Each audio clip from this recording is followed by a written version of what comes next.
자, 제일 먼저 부관의 의미 종류입니다. 부관의 의미 종류를 배우는 이유는 뭐냐면 핵심은요.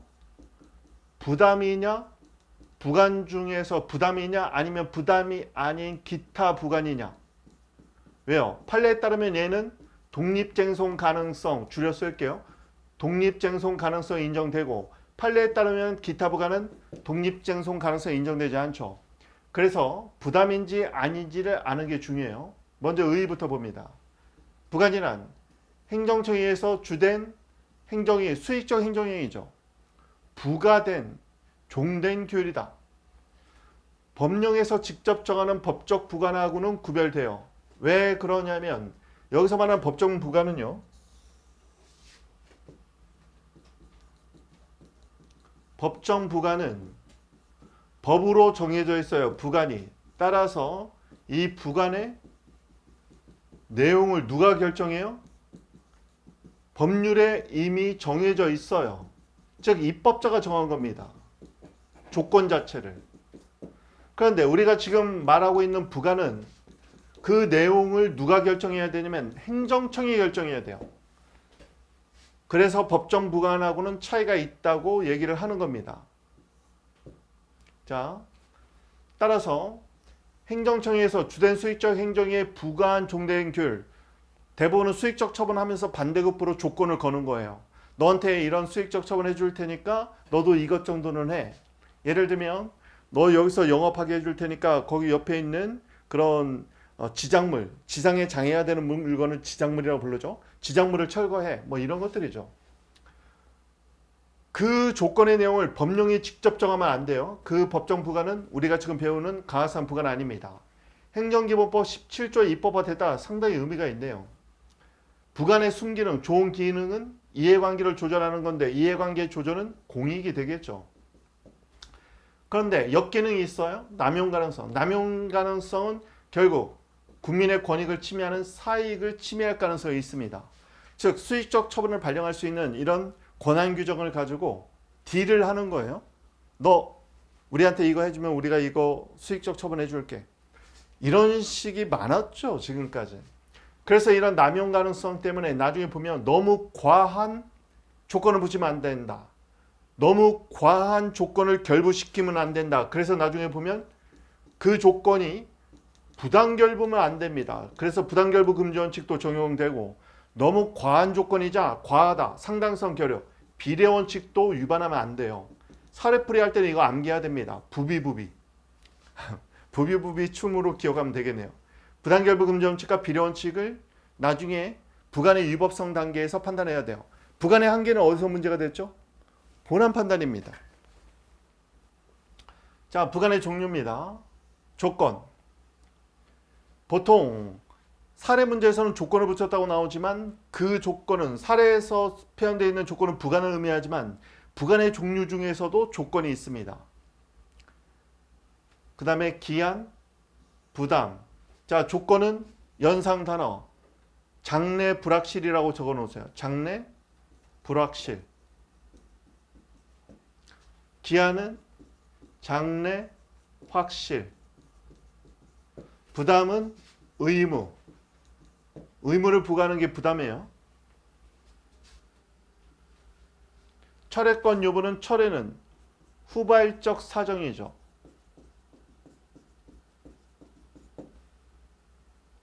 자, 부관의 종류를 먼저 보겠습니다.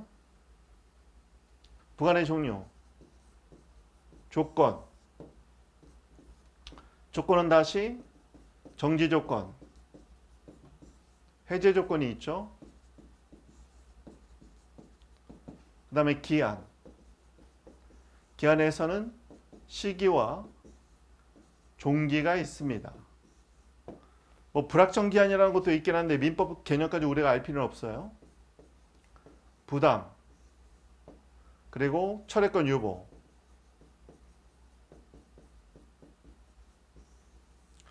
법률효과 일부 배제라는 게 있는데 그건 나중에 뒤에서 배우겠습니다. 조건은요. 장래 불확실한 사실에 주된 행정의 효력을 의존시키고 있는 겁니다. 얘는 장래 확실해요. 볼까요? 크리스마스에 눈이 내리면 너에게 프로포즈 할게. 그러면 조건인 거예요. 왜냐면 눈이 내릴지 안 내릴지 알 수 없잖아요. 그런데 크리스마스가 되면 올해 2023년 올해 크리스마스가 되면 너에게 프로포즈 할게. 그러면 12월 25일은 반드시 오잖아요. 그러면 기한입니다. 불확정 기한은 이거예요. 올해 첫눈이 내리면 너에게 프로포즈 할게. 이러면은 첫눈이 언제 올지는 확정되어 있지 않아요. 불확정하죠. 그렇지만 눈은 한 번은 내릴 거 아니야. 확률적으로 볼 때 눈이 한 번은 내리겠죠. 그러니까 반드시 도래하기는 해. 확실하게 도래는 해. 근데 그 시기는 특정하기 힘들어. 그럼 우리가 불확정 기한이라고 부르죠. 근데 얘는 확실하지 않아요. 크리스마스에 눈이 내릴지 안 내릴지. 그러면 조건입니다. 확실하면 기한. 부담은 의무를 부과하면 부담이 돼요. 차례권 여부는 일정한 후발적 사정이 있을 때 일단 이렇게 알아두세요. 정지 조건은요. 불확실성이 정지되니까 확실해지는 거죠. 그럼 여기 볼게요. 자, 행정행위가 발령이 됩니다. 그리고 여기서 조건이 성취가 되고 조건이 성취 또는 불성취 됐다고 볼게요. 그러면 정지 조건은요. 행정행위 발령 당시에는 효력이 없어요. 그 조건이 성취됐을 때 이때부터 효력이 발생합니다. 즉, 그 조건이 성취되면 불확실성이 정지가 돼버리는 거예요. 자, 이런 조건. 크리스마스에 눈이 내리면 뭐 이런 식이죠. 해제 조건은요. 이와 달리 처음부터 효력이 발생합니다. 조건이 성취되면 그때부터 법률 효력이 해제가 돼요. 그런데 그 조건이 성취될지 말지가 불확실한 거죠.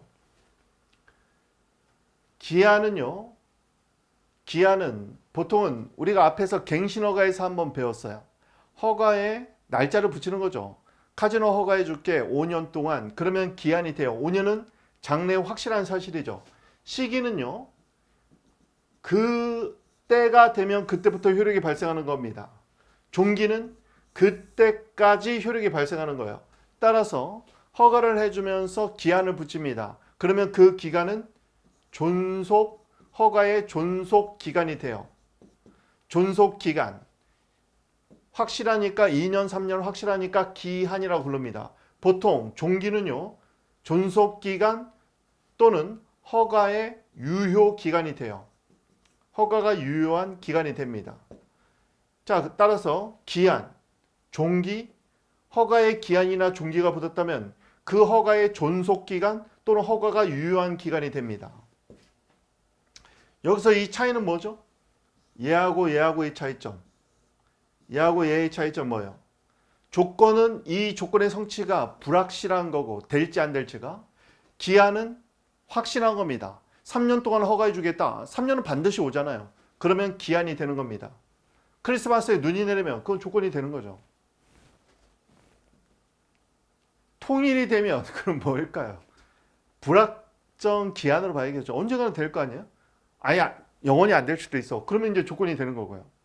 되긴 되는데 언제일지는 모르겠다. 그럼 불확정 기한이 되겠죠. 우크라이나 전쟁이 끝나면 우크라이나 전쟁은 불확정 기한으로 봐야겠네요. 언젠가는 끝날 거 아니에요. 뭐 영원히 전쟁하지는 않을 거 아니에요. 그렇게 보시면 되겠습니다. 다음, 부담은요. 허가를 하면서 의무를 붙이는 겁니다. 자, 허가는 대신 여기를 철거해. 이 담벼락 철거하고 건축을 해. 그러면 부담이 됩니다. 의무는 우리가 앞에서 하명이라고 했죠. 하명의 종류는 뭐뭐 있었죠? 작부급수. 자기하면, 부자기하면, 급부하명, 수인하명. 예를 들면 허가해 줄 때니까 1억 기부금 내. 그럼 급부하명이 되겠죠. 철거해. 그럼 자기하명입니다. 또는 기부채납해. 기부채납은 어떻게 보면 재산권을 넘긴다는 측면에서는 급부하명으로 볼 수도 있겠고, 행위에 포커스를 맞추면 자기하명으로도 볼 수 있겠네요. 부자기하명, 뭘 하지 말라는 건데 대부분 자기 아니면 급부하명이 대부분이에요. 차례권 여부는요. 예를 들면 이렇습니다. 일정한 의무를 부과해요. 이 의무를 위반할 시 취소할 수 있다. 이런 식으로 되어 있어요. 보세요. 위반 시 허가를 취소할 수 있다. 사례에서는 이렇게 합니다. 사례는 철에도 보통은 취소한다고 써 있어요. 그러면 여기서 볼게요. 위반은 허가 발령 시부터 위반은 없는 거죠. 허가를 발령하면서 나 이러이런 조건을 위반하면 얘는 허가 이후에 후에 발생할 일이에요. 이런 후발적 사정을 이유로 취소하면 얘는 강학상 철회가 되는 겁니다. 취소와 철회의 구별 기준은 기초법 개념부터 하는데요. 처분 발령 당시부터 원래 시작부터 하자가 있었다. 이건 원시적 하자죠. 원시적 하자를 이유로 취소하면 직권 취소. 후발적 하자. 처분 발령 당시에는 적법했으나 처분 발령 이후에 후에 발생한 하자, 후발적 하자를 이유로 취소하면 철회가 됩니다. 철회권 유무는요. 나중에 이러이러한 사유가 발생하면 취소할 수 있다. 예를 들면 위반시 말고 다른 것 볼게요. 민원이 너무 많아지면 허가를 취소할 수 있다. 이러면 민원은 지금 당장 많지는 않죠. 후에 발생할 수 있는 겁니다. 이때 취소할 수 있다 이 말이 나오면 보통 사례에서 취소라는 단어가 나오면 이게 강학상 직권 취소인지 직권 철회인지 꼭 판단을 하셔야 돼요. 자, 이 네 가지는 꼭 알아둬야 됩니다. 시험에서는 뭐 부담이 제일 많이 나오죠. 부담이. 그리고 실무에서도 부담을 제일 많이 쓰고 사례에서도 많이 나옵니다. 철회권 여부도 많이 써요. 얘를 제일 많이 쓰고 그 다음에 철회권 여부입니다. 그리고 우리 갱신 허가처럼 기한을 붙이는 경우도 있죠. 3년 동안 허가해 주겠다. 그러면 기한이 됩니다. 조건을 붙이는 거는 실무에서 많지는 않고 부담이 제일 많고 기한, 철회권 유보 정도가 문제가 됩니다. 자, 그 정도 보시고 시험과는 좀 무관한데 몇 가지 개념만 더 알아보겠습니다. 자, 사후 부관 또는 사후 부관 변경이 있어요. 사후 부관 변경. 개념적으로는 이 둘은 막 같이 쓰기는 하지만 사실은 좀 개념적으로 조금 달라요. 사후 부관은 뭐냐면 처분 발령 시에는 처분을 처음에 발령할 때는 부관을 붙이지 않았다가 처분 발령 이후에 나중에 사후에 새롭게라는 단어를 집어넣으면 됩니다. 사후에 새롭게 부관을 붙이는 겁니다. 사후 부관 변경은요. 이와 달리 처분 발령 시에 부관이 있었어요. 그런데 나중에 사정 변경 등으로 이 부관을 변경하려고 하는 겁니다. 과거에는 논란이 있었는데 이 사후 부관은 왜 문제가 되냐면 처분 발령 당시에는 부관이 없었는데 나중에 아파트 건축한 공정 70% 80% 끝났는데 갑자기 막 조건을 붙여버리는 거야. 그러면 상대방의 예측 가능성이나 신뢰 보호 원칙을 위반할 수 있거든요. 결국 사후 부관이나 사후 부관 변경은요. 처분의 상대방의 신뢰 이익에 반해요. 그리고 예측 가능성이 없잖아요. 예측 가능성도 없고 예측 가능성이 없다는 건 법치주의에 반한다는 얘기입니다. 결국. 그렇지만 행정청 입장에서는 사후에 새롭게 부관을 붙이려고 하는 이유, 사후에 부관을 변경하려고 하는 이유는 뭐냐면 부관의 목적, 즉 공익 때문에 그렇거든요. 행정법은 공익의 우월성이 인정된다고 했죠. 그렇지만 이런 신뢰익 같은 사익과 이익 형량이 필요합니다. 그래서 우리 판례에는 이런 사후 부관 또는 사후 부관 변경은 법유동사, 과거에 동사서독이라는 영화가 있었죠. 왕가희 감독의 동사서독. 그런 영화 제목이 있었어요. 취생몽사. 취생몽사를 마시면 과거의 아픈 기억을 잊을 수 있다는 건데 그런 취생몽사라는 게 존재하느냐? 존재하지 않는 거죠. 과거의 아픔은 당당하게 맞서야 됩니다. 아프더라도 객관화시켜서 지켜봐야죠. 있는 그대로. 자, 봅니다. 이런 신뢰익을 침해하지 않아야 되기 때문에 법령에 이미 개별법에 명문 규정이 있거나 그럼 예측 가능성이 있는 거죠. 이럴 때는. 그리고 사후에 부관을 붙일 수 있다, 변경할 수 있다, 미리 유보되어 있거나 미리 유보되어 있다면 상대방은 예측 가능성이 있기 때문에 신뢰이익이 없어져 버리는 거예요. 또는 상대방이 동의하면 자신의 신뢰이익을 스스로 포기할 수 있는 거죠. 이런 경우에는 실내 이익을 포기한 게 됩니다. 포기가 되죠. 실내 이익의 포기가 됩니다.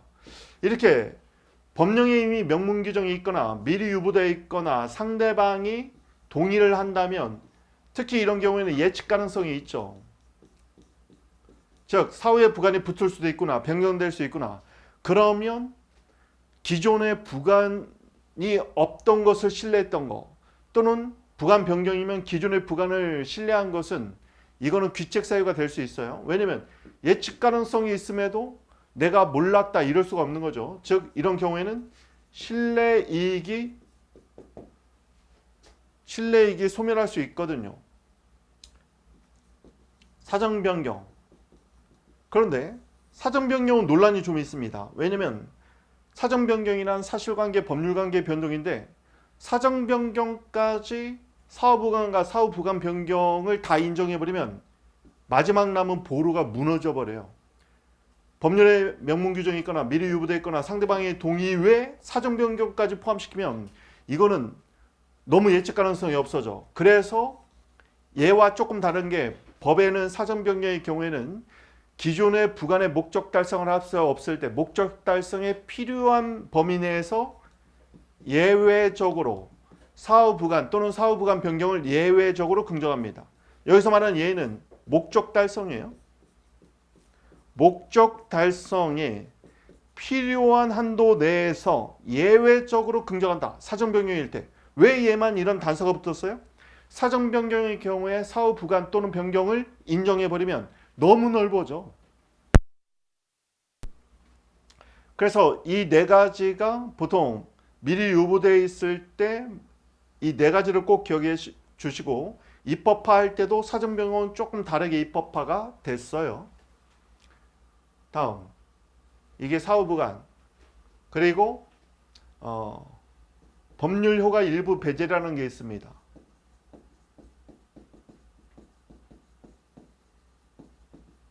얘는요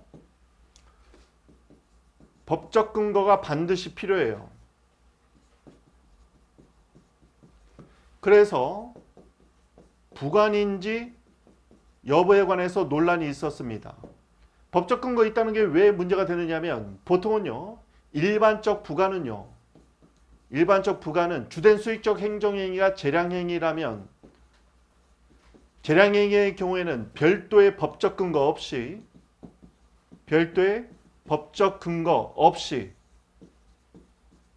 부관이 가능하거든요. 왜? 재량이라는 게 결정재량과 선택재량이 있다 보니까 재량행위라면 별도의 법적 근거 없이 부관을 붙일 수 있어요. 그렇지만 법률효과 일부 배제는 반드시 법적 근거가 필요합니다. 왜 그럴까요? 잘 보세요. 원칙적으로 부관이라는 것은요. 주된 수익적 행정행위에 부과되어 있는 종된 규율, 얘가 부관입니다. 그래서 부과되어 있다. 그래서 우리가 부종성이라고 불러요. 부종송이 아니라 부정성이죠. 부종되어 있다는 말은 뭐냐면 붙어 있다는 거예요. 그래서 종속되어 있다는 겁니다. 아파트 건축 허가해주면서 진입도로를 기부채 놔봐라 이렇게 붙어 있어요. 근데 법률효과의 일부 배제는 어떻게 되어 있냐면 주된 수익적 행정행위의 일부 효력을 없애버리는 겁니다. 이게 법률효과 일부 배제예요. 그런데 이런 법적 효과는 입법자가 부여했거든요. 근데 입법자가 법률에 규정한 법적 효과를 일부 배제하기 위해서는 입법자가 반드시 법적 근거를 줘야 됩니다. 예를 들면 여객자동차 운수사업법에 따라서 택시 면허를 받으려고 해요. 개인 택시 운송사업 면허를 받으려고 했더니 격일제 운행허가 나왔어요. 그러면 격일로만 여객자동차 운수사업에 따른 면허의 효력이 발생하는 거죠. 이런 경우 그리고 판례 중에 보면은요 공유수면 매립면허가 있어요. 공유수면 매립면허 보통 공유수면을 매립하면 이 매립지는 보통 간척지죠. 이게 매립지의 소유권은 이 면허를 받은 자가 공유수면을 매립하고 그 소유권을 취득합니다. 근데 공유수면 매립 면허를 발급해 주면서 매립지의 일부를 국가로 귀속시켜라. 일부를 국가로 귀속시키라 말은 법률효과 일부를 배제시키는 거하고 똑같거든요. 판례는 얘밖에 없어. 타시험에서는 예로 나와서. 자, 법률효과 일부 배제는 법적 근거가 반드시 필요하다는 점에서 일반 부관과는 차이가 있어요. 그래서 이걸 부관으로 봐야 되는지 논란이 있지만 판례는 부관이라고 보고 있습니다. 그런데 학자들은 부관이 아니라고 보는 학자들도 있어요. 그 논란은 뭐냐면 그 논란은 나중에 이거는 사례에서 배우면 좋은데 학자들은 부관이 아니라고 봅니다. 그럼 이게 어떤 실익이 있는지 아는 게 더 중요한데 실익이 중요한데 판례에 따르면 얘는 부관이긴 한데 부담이 아닌 기타 부관이죠. 기타 부관이면 독립해서 쟁송 대상이 되지 않아요. 그럼 어떻게 다퉈야 되느냐? 부관부 행정위 전체를 다퉈야 됩니다. 이건 뒤에서 배워요. 그런데 학자들처럼 부관이 아니라고 보면 얘는 신청에 대해서 일부 거부 처분이 있는 걸로 보는 거예요. 일부 거부 처분으로 보면 일부 거부 처분은 쟁송 대상이 됩니다. 이게 법률과 일부 배제를 부관으로 볼 것인지 말 것인지 실익은요. 독립쟁송 가능성이 인정될 것이냐. 부관으로 본다면 부담이 아닌 기타 부관이니까 독립쟁송 가능성이 인정되지 않지만 학자들처럼 부담으로 보지 않으면 신청에 따라서 법률 효과를 일부 배제한 건 일부 거부 처분이 있는 걸로 봐서 얘 자체를 다툴 수 있게 되는 거예요. 자, 그 정도 보시면 되겠네요. 한번 볼까요? 조건이나 행정의 효력 발생을 장래에 불확실한 사실, 크리스마스에 눈이 온다면 눈이 오면 좋겠네요. 운전하기는 힘들겠지만 의존시키는 부관을 말합니다. 조건이 성취돼야 비로소 효력이 발생하는 게 정지 조건이에요. 정지 조건은 정지선에 섰다가 땅 하고 정지란 말을 쓴 이유는 뭐냐면 그 조건이 성취되면 장래의 불확실성이 정지가 되면서 확실한 효력이 발생한다는 의미입니다. 해제 조건은 처음부터 효력이 발생했다가 조건이 성취되면 그 효력이 해제되는 거예요. 효력 상실을 해제라고 지금 표현해 놓은 겁니다. 다음 기한. 기한이란 주된 행정의 효력 발생을 장래의 확실한 사실에 의존시키는 건데 보통 3년, 5년 기한을 주는 거죠. 기한이 도래함으로써 효력이 발생하면 시기, 시작하는 기한인 거고 기한이 도래함으로써 효력이 상실되면 종기, 종료되는 기한입니다. 부담은요. 의무를 부과하는 거예요. 부담이란 행정의 주된 내용에 부과해서 상대방에게 자기 의무, 부자기 의무, 급부 의무, 수인 의무를 부과하는 건데 의무는 하명이죠. 하명은 명령적 행정행위죠. 따라서 부담은 주된 행정행위에 부종하긴 합니다. 부종하긴 하지만 그 자체가 독립된 처분의 성격을 갖고 있는 거예요. 그래서 부담만 독립쟁송 가능성을 인정하는 겁니다. 의무부가 즉 하명의 성격을 갖고 있어요. 따라서 부담은 행정청에 행정처분을 하면서 일방적으로 부과할 수 있지만 협의를 거쳐서 협약의 형식으로 미리 정한 다음 수익적 처분을 하면서 부담을 부과할 수도 있는 거예요. 자, 여기서 일방적으로 부과할 수도 있지만 협약의 형식으로 할 수 있다. 이 말은 뭐냐면 야, 아파트 건축 허가해 줄게. 대신 이거 허가 너 받으려면 너 여기 도로 넓혀서 기부 체납해야 돼. 그래도 할 거야? 이렇게 협약의 형식으로 할 수 있다는 겁니다. 협약의 형식으로 했다고 해서 공법상 계약의 성격으로 전환되는 거냐? 그건 아니라는 거예요. 여전히 처분성이 있다는 겁니다. 공법상 계약이 아니라 여전히 일방적 성격으로서의 처분성은 있는 겁니다. 왜냐하면 협약을 거쳤지만 결국 행정처분을 발령하면서 부당을 일방적으로 부과하는 거죠.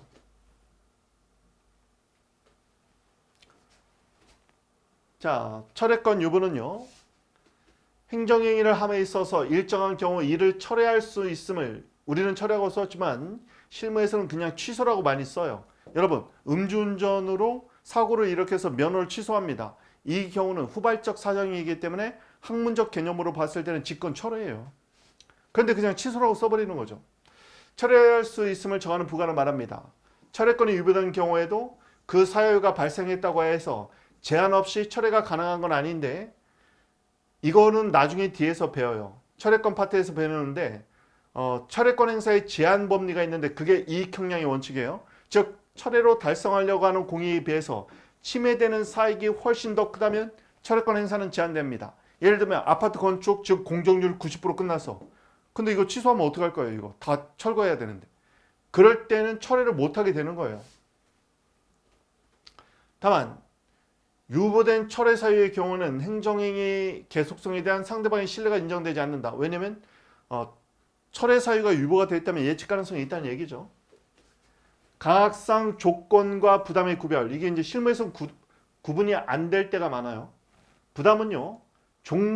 부종되어 있지만 독립된 처분의 성질이 있습니다.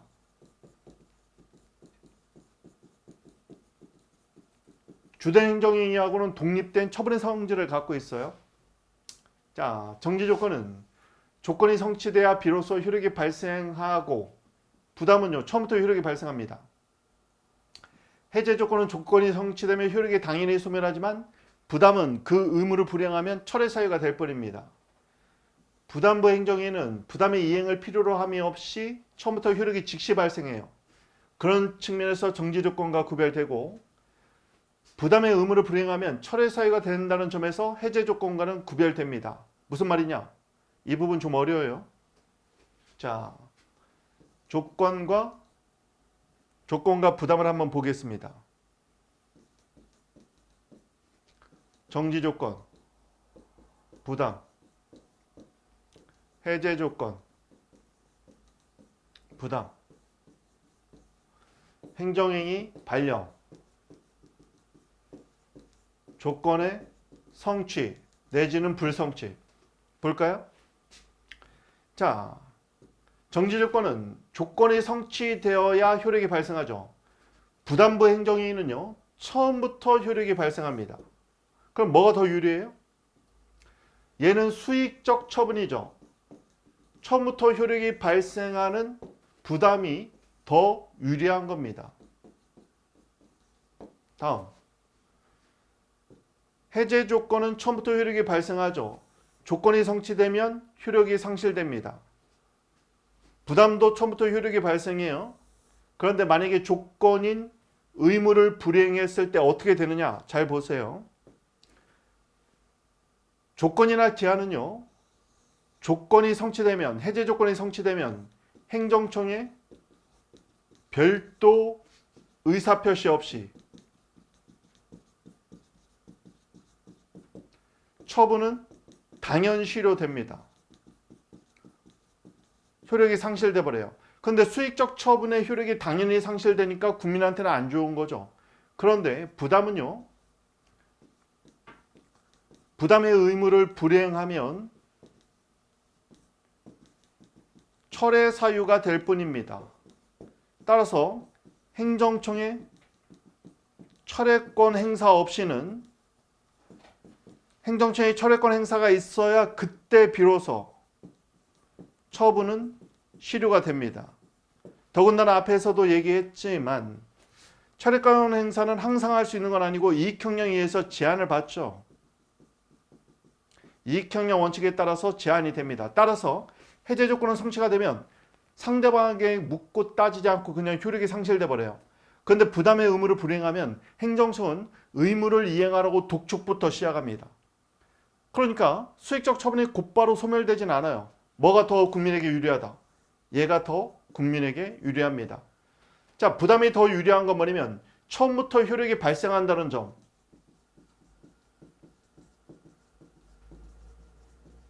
처음부터 수익적 처분의 효력이 발생한다는 점에서 정지 조건보다 부담이 유리하고, 그리고 조건 성취 또는 미성취 시 해제 조건은 조건이 성취되면 행정청이 별도 의사표시 없이 그냥 수익적 처분은 당연히 소멸해 버린다는 점에서 부담은 그 의무를 불이행하면 단지 철회 사유가 될 뿐이고, 그리고 행정청의 철회권 행사는 이익형량의 원칙에 의해서 제한되는 경우도 있기 때문에 수익적 처분의 효력이 더 존속할 수 있다는 점에서 부담이 더 유리합니다. 자, 여기 볼까요? 부관이 행정행위의 요건과 밀접하게 관련되어 있으면, 자, 밀접하게 관련되어 있으면, 자, 주된 행정행위가 있어요. 여기 부관이 붙어 있습니다. 이 부관이 주된 행정행위의 요건과 부관이 밀접 관련성이 있으면 조건, 없으면 독립적인 부담이 돼요. 부담은 독립적이거든요. 효과, 즉 주된 행정의 효력이 부관의 이 조건의 성취에, 이런 조건의 성취에 주된 행정의 효력이 발생하는 게 조건의 성취에 의존하고 있느냐, 의존하고 있으면 조건, 의존하고 있지 않으면 부담이 됩니다. 첫 번째 요건, 효과, 부관이 주된 행정의 요건과 밀접한 관련이 있느냐, 있으면 조건, 없으면 부담.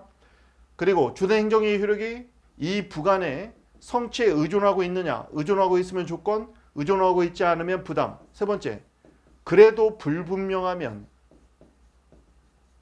상대방에게 유리한 걸로 추정해요. 상대방에게 유리한 건 방금 봤네요. 부담이죠. 따라서 부담으로 추정해 줍니다.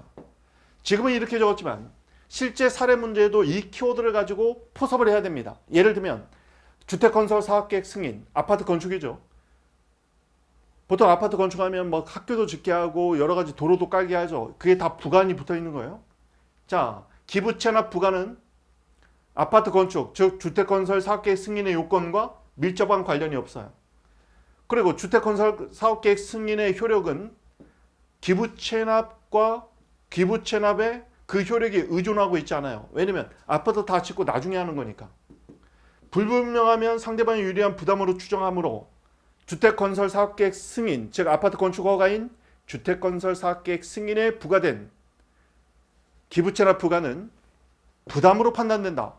실익은 어디 있어요? 실익은 부담이면 독립 쟁송 가능성이 인정되는 거죠. 즉 기부채납 부관만 취소 소송으로 다툴 수 있다는 데 있습니다. 이건 나중에 사례풀이 할 때도 꼭 하셔야 돼요. 요건의 밀접 관련성이 있으면 조건, 없으면 부담. 주된 행정의 효력이 조건에 의존하고 있으면 조건, 의존하고 있지 않으면 부담. 구별이 불분명하면 상대방에 유리한 뭘로? 부담으로 추정한다. 여기까지입니다. 다음, 법률과 일부 배제는 앞에서 설명드렸죠. 법령이 행정위에 부과하고 있는 법률과 일부를 배제시켜. 이건 입법자가 정하지 않으면, 왜냐하면 법률과를 부여하는 건 입법자가 정해잖아요. 법률과를 일부 배제시키려면 입법자가 정해줘야 돼요.